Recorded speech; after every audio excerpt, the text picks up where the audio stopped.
Amigas y amigos, continuamos aquí en Punto de Encuentro. En este momento, gracias por todas sus llamadas, gracias por todos sus mensajes. Queremos agradecer, por favor, no sé si el teléfono está encendido o apagado, por favor, nos ayuda con eso. En este momento les agradecemos a todos ustedes por sus llamadas, sus mensajes. Estaremos prestos a atender todas sus inquietudes en cuanto a lo que aquí se está exponiendo. Ha sido importante esta primera edición del noticiero. Ustedes entenderán, estamos empezando y hemos querido dar el tiempo suficiente a los entrevistados.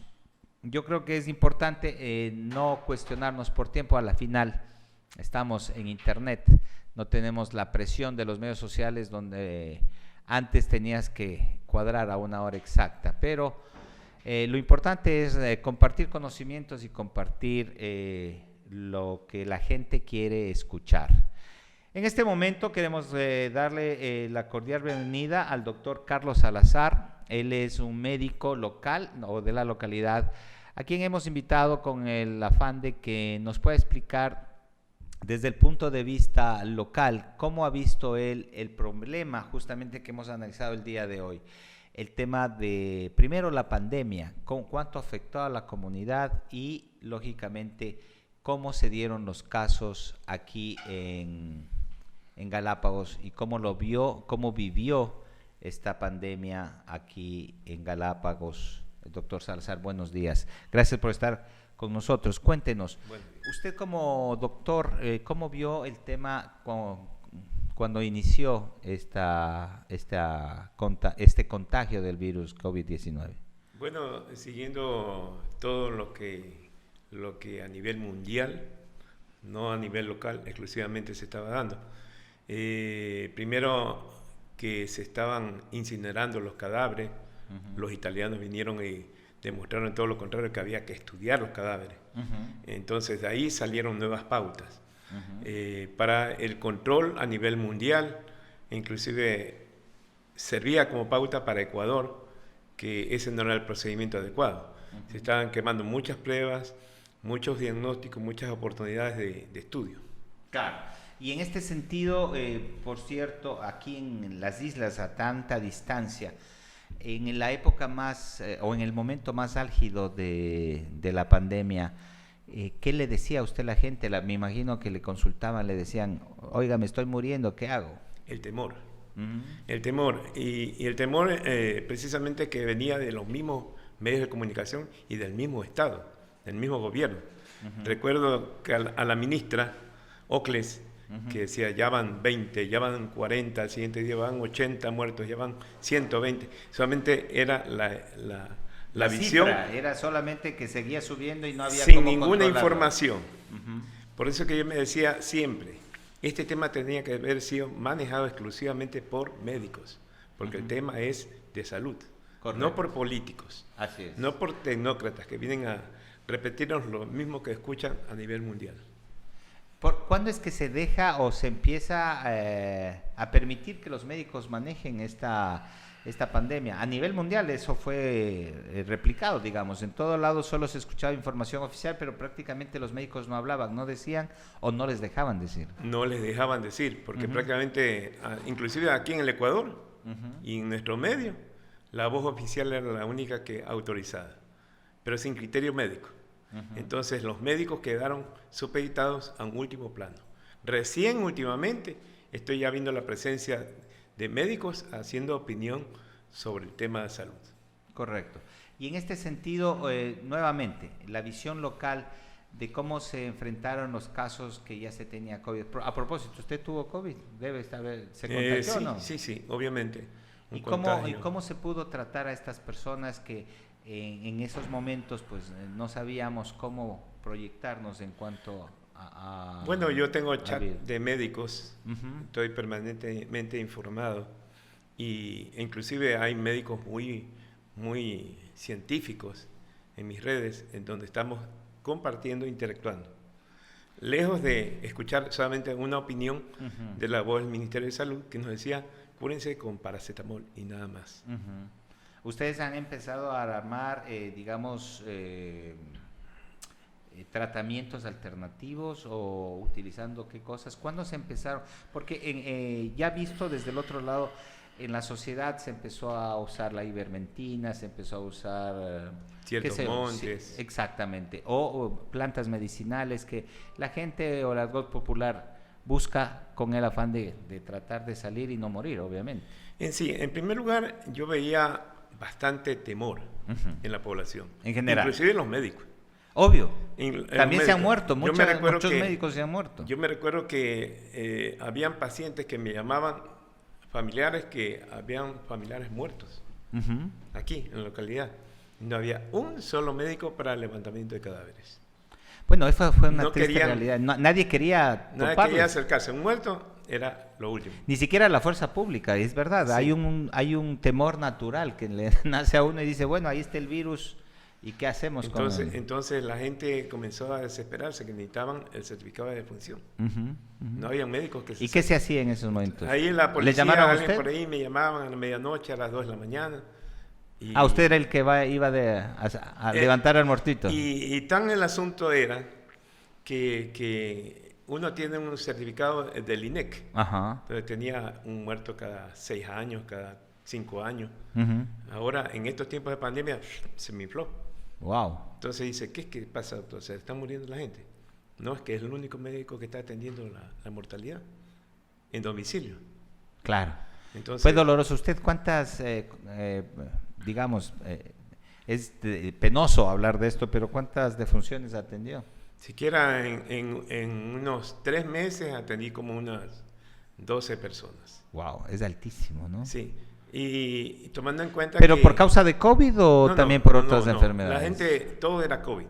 Entonces no habían pacientes que uno los seguía y tenían ciertas patologías. ¿A qué atribuye usted las muertes de COVID? Justamente como dice la información oficial, que es le llega más duro a la gente que tiene enfermedades previas. Yo le he dicho que sí, a la gente que tiene enfermedades previas y las que se inmunodeprimen simplemente con la parte psicológica. Por ejemplo, es decir, que es un factor importante el hecho de mantener la mente más positiva. Se sugestiona. Sí, yo les digo a todos los pacientes que he tratado, usted tiene la determinación de proyectos a futuro. Eso es importante, porque ya se abandona, se abandona. ¿Cómo ha visto usted el proceso de manejo de esta pandemia aquí en Galápagos? Acabamos de tenerle al ministro gobernador Norman Wright hablándonos de que ha sido un esfuerzo conjunto, pero que realmente es tomado como un modelo ahora mismo en el tema de vacunación. ¿Cómo usted lo ve como profesional? Mira, del primer momento que se manejó esta pandemia, el Estado tenía un enfoque centralista. Claro. Simplemente, si algo le ocurría, llame al 911, llame al otro número, y de ahí la agendan una cita. Pero a nivel local eso no funciona. Nunca ha funcionado. Este sistema de vacunación es un sistema de descentralización, donde a nivel local se tenían que haber dado estos modelos en primer inicio. No esperar a que desde el Ministerio de Salud nos manden ciertas pautas de control y manejo. Entonces, lo que sí yo veo con preocupación es que la primera dosis, por ejemplo, en mi caso fue la primera dosis el 12 de marzo, tuve problemas en la comunicación. Sí me inscribí como personal de la fase 0, no ocurrió en la fase 1. Entonces esperaba, hasta el día de hoy tenía que estar esperando la llamada. Y recién apenas averiguar por otras maneras que yo sí estaba inscrito. Entonces, eso en el hospital ocurrió de una manera muy, muy efectiva, porque era personal de hospital. Correcto. Entonces, ahí sí vi efectivo el trabajo. Pero en cambio, cuando se hizo en la fase del 6 de abril, que también tuve el mismo problema de comunicación, tuve que averiguar por mis medios para ver si estaba inscrito o no, ahí vi una aglomeración en el Coliseo. Lo que tenía que haberse hecho es lo que ahora se está hablando, a través del padrón, descentralizar, abrir varios sectores de vacunación. Es decir, ¿se hace falta organización o más coordinación entre la gestión de quién Y está tiene que estar liderado por el registrado y Ministerio cómo de se le Salud. da la información. Sí, tiene que estar liderado por el Ministerio de Salud, no por políticos, no por burócratas, porque finalmente somos los médicos los que tenemos mejor criterio de evaluación. Pero en este ante momento el que está al frente es el doctor Ochoa, entiendo. Exactamente, por eso digo, ahora recién se están tomando en cuenta los criterios médicos. O sea, de ahí entonces usted también comparte que ha habido una excelente gestión en el tema de vacunación, digamos, altamente eficiente y también que ha sido muy bueno a la hora de evitar el contacto social. Sí, ahora se está hablando de que hay que incorporar a los jóvenes de los 12 años. Se están haciendo estudios para ver si la vacunación es efectiva. E inclusive me quedan mis dudas de que la vacunación tiene que ser... Ahora, si yo me vacuné para el 12 de marzo, tendría que estar esperando al próximo 12 de marzo por la tercera dosis o la dosis anual. De tal manera que no podemos bajar la guardia.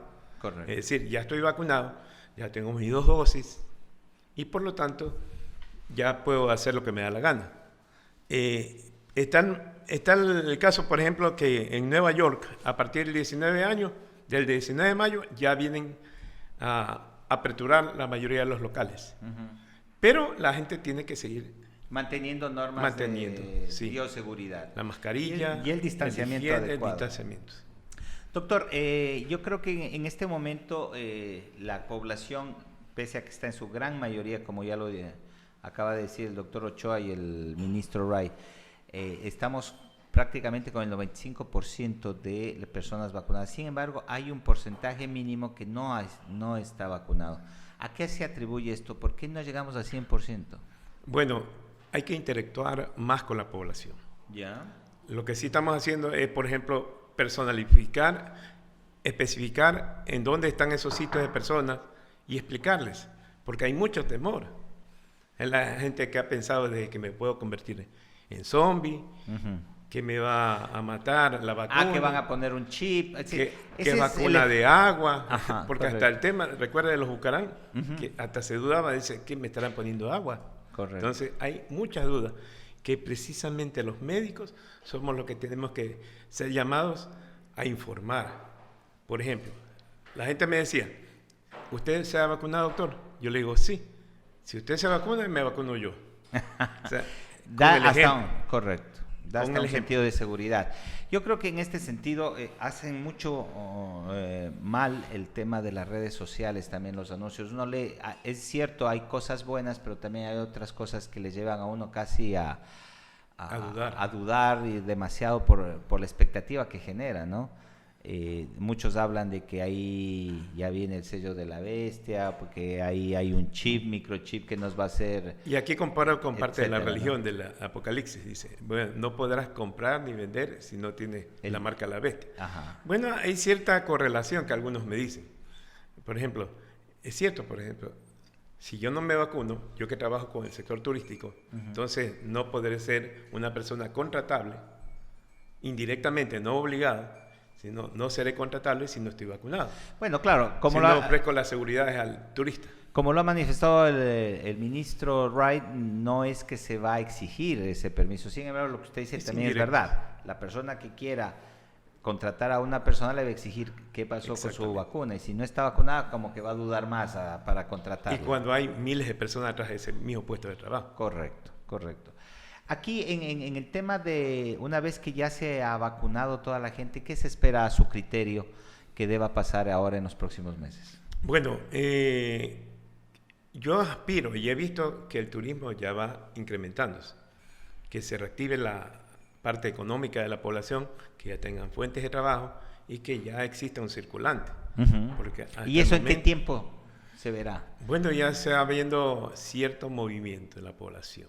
Bueno, se ha estado incrementando el turismo, pero la reactivación que todo el mundo espera De nuevo, la entrevista que acabamos de hacer nos menciona de que va a haber un proceso posterior de medición, de investigación, para ver cómo evoluciona el virus. Los anticuerpos. Y los anticuerpos y las posibles cepas, porque uno no se sabe, cada vez y cuando sigue sumando el virus varias mutaciones. Hay gran expectativa entre el personal médico.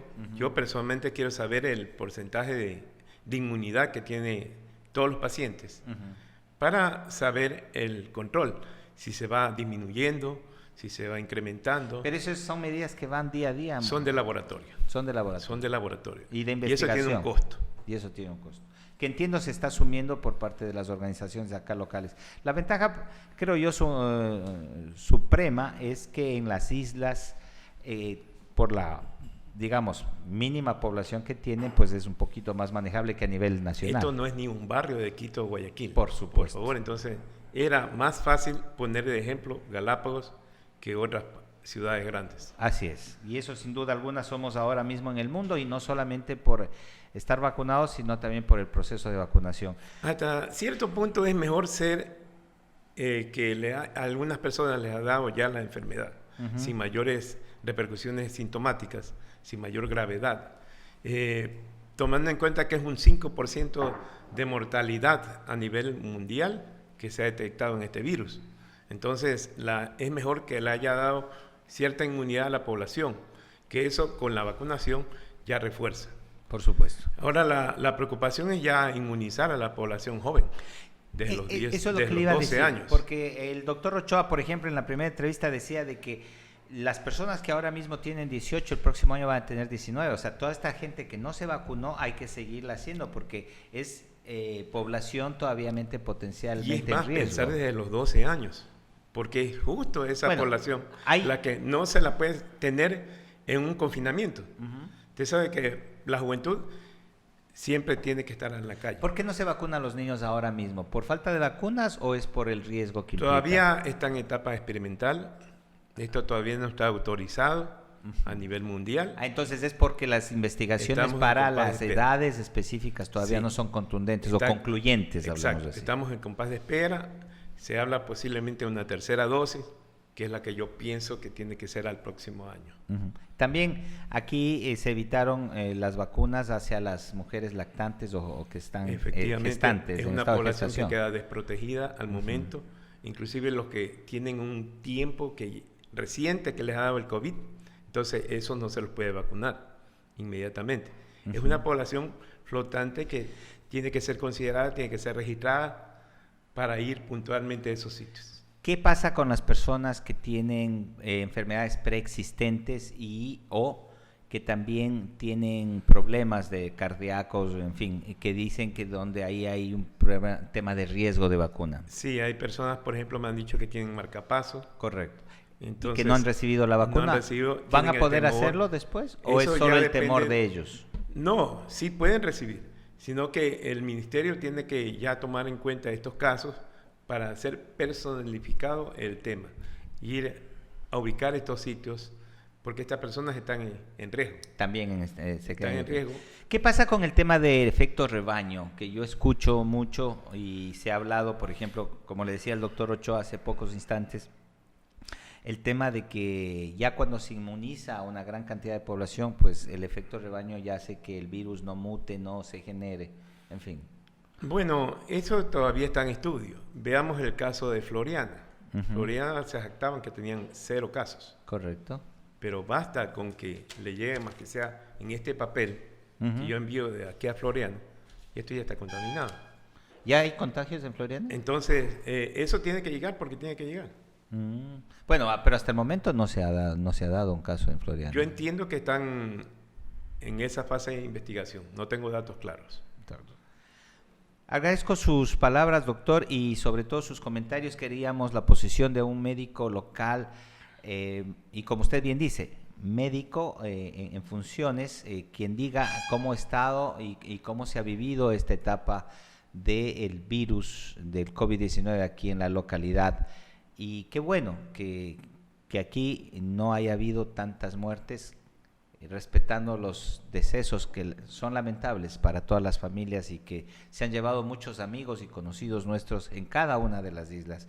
Pero más allá de eso, resaltar que somos una de las provincias que menos muertes ha tenido si comparamos poblacionalmente, y eso creo que es loable también pensar. Claro, tomemos en cuenta que también mucha población ha migrado, ya no tenemos la misma cantidad, y para la próxima fase de vacunación, con el retorno de los galapagueños, que cuando allá tengamos fuentes de trabajo, porque Galápagos se mueve por las fuentes de trabajo. Así es. Entonces, este es un fenómeno raro, ¿no? Sí.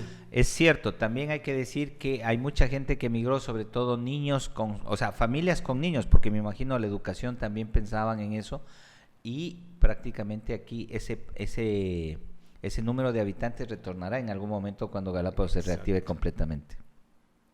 Sus palabras finales, doctor, muchísimas gracias por estar aquí. Bueno, muchas gracias por esta oportunidad y esperemos siempre contar con criterios que nos fortalezcan como salud, tanto a lo público como a lo privado. Tender esa red que alguna vez dijimos que esto hubiera favorecido mucho más el tratamiento de la gente. A propósito, ¿ustedes tienen una red de médicos, de personas que están en salud a nivel privado? A nivel nacional, pero aquí localmente no. Pero deberían hacerlo, porque Debería esa es existir. parte de la fuerza que necesita la parte médica para poder sintonizarte claro. e interactuar localmente. Sí. Agradecemos la presencia del doctor Salazar aquí en los estudios de Grupo Noticias Galápagos.